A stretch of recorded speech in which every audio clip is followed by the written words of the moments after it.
Salam, selamat pagi sahabat terkasih.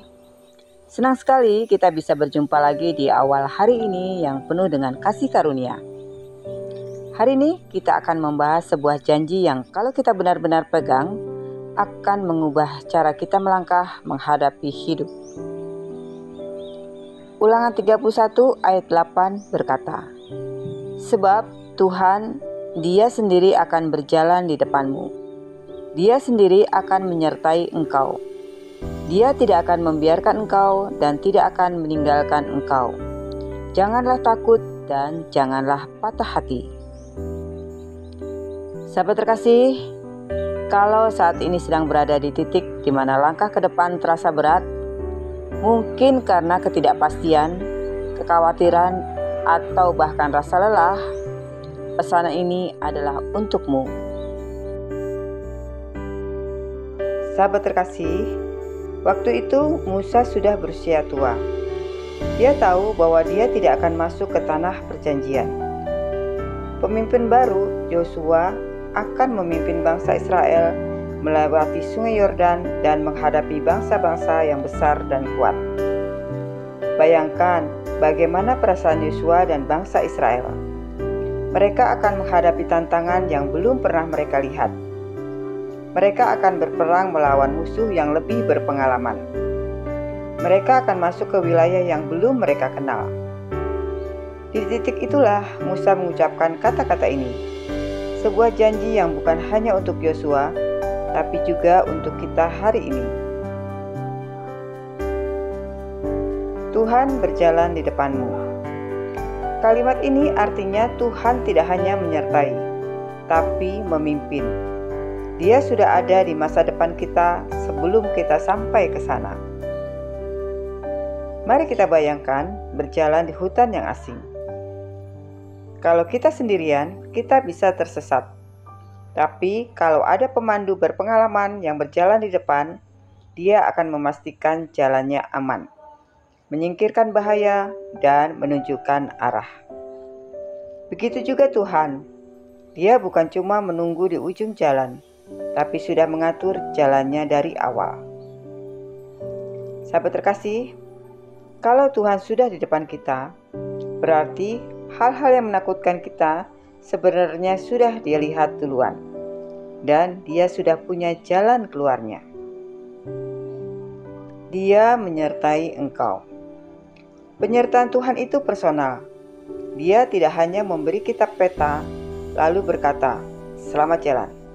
Dia berjalan bersama kita. Bedanya, pernyataan umum, seperti lampu jalan memberi terang, tapi tidak menemani. Penyertaan pribadi, seperti sahabat dekat yang ikut berjalan, mendengar keluhan kita, menguatkan kita saat lelah. Ada satu contoh ya. Waktu kita menghadapi ujian, wawancara kerja, atau operasi medis, ada rasa lega kalau ada orang yang kita sayangi mendampingi. Begitu juga dengan Tuhan. Dia selalu ada di samping kita. Sahabat terkasih, beberapa tahun lalu ada seorang ibu bernama Ratna. Dia seorang single parent dengan 2 anak. Saat itu pekerjaannya di pabrik tiba-tiba berakhir karena perusahaan tutup. Tabungan hanya cukup untuk 1 bulan dan dia tidak tahu harus bekerja lagi di mana. Hari-hari pertama, rasa takut begitu besar. Banyak orang di sekelilingnya berkata, "Kamu harus realistis dari pekerjaan apapun meskipun kamu tidak suka." Tapi setiap kali dia berdoa, hatinya teringat janji Tuhan. "Aku berjalan di depanmu. Aku akan menyertaimu." Dengan iman, dia melangkah mendaftar di sebuah kursus singkat menjahit, walaupun itu berarti memakai sebagian besar tabungan terakhirnya. 3 bulan kemudian, dia mulai menerima pesanan kecil-kecilan. Dari situ, perlahan-lahan usahanya berkembang. Sekarang, usahanya bukan hanya mencukupi kebutuhannya, tapi juga membuka lapangan pekerjaan bagi 2 tetangganya. Dia selalu berkata, "Kalau waktu itu saya memilih diam karena takut, saya tidak akan pernah melihat bagaimana Tuhan membuka jalan. Dia benar-benar sudah berjalan di depan saya." Sahabat terkasih, kadang Tuhan meminta kita mengambil langkah yang kelihatan kecil, tapi langkah itu justru pintu menuju rencananya yang besar. Tidak membiarkan dan tidak meninggalkan. Kalimat ini adalah jaminan ganda. Tidak membiarkan artinya Dia tidak akan menyerahkan kita pada keadaan yang membuat kita binasa. Tidak meninggalkan artinya Dia, Tuhan, tidak akan pergi di tengah perjalanan. Ada 3 contoh dari Alkitab. Yang pertama, Yusuf.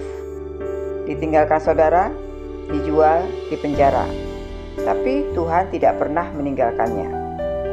Ini bisa kita baca di Kejadian 39 ayat 2. Yang kedua, Daniel.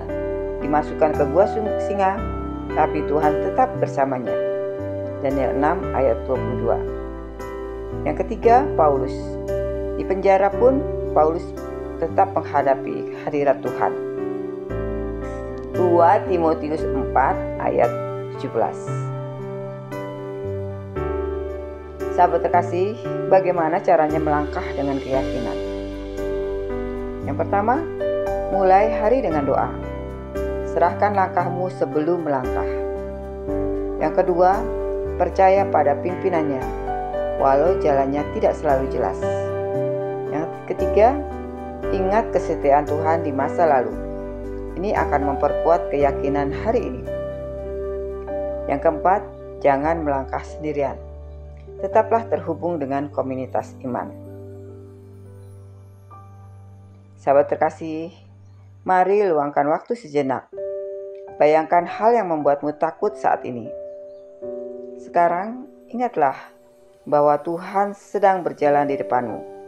Dia menyertaimu, Dia tidak akan meninggalkanmu. Mari kita berdoa bersama. Tuhan yang setia, terima kasih untuk janji-Mu yang menguatkan kami. Terima kasih karena Engkau berjalan di depan kami, menyertai kami, dan tidak pernah meninggalkan kami. Hari ini kami memilih melangkah dengan keyakinan, karena kami percaya Engkau memegang masa depan kami. Dalam nama Tuhan Yesus Kristus, kami berdoa dan mengucap syukur. Amin. Sahabat terkasih, kalau renungan ini memberkatimu, bagikan ke teman dan keluarga supaya mereka juga dikuatkan. Jangan lupa untuk like, komen, dan subscribe ya, supaya setiap pagi bisa mendapatkan kekuatan baru dari firman Tuhan. Sampai berjumpa di renungan pagi berikutnya. Tuhan Yesus memberkati.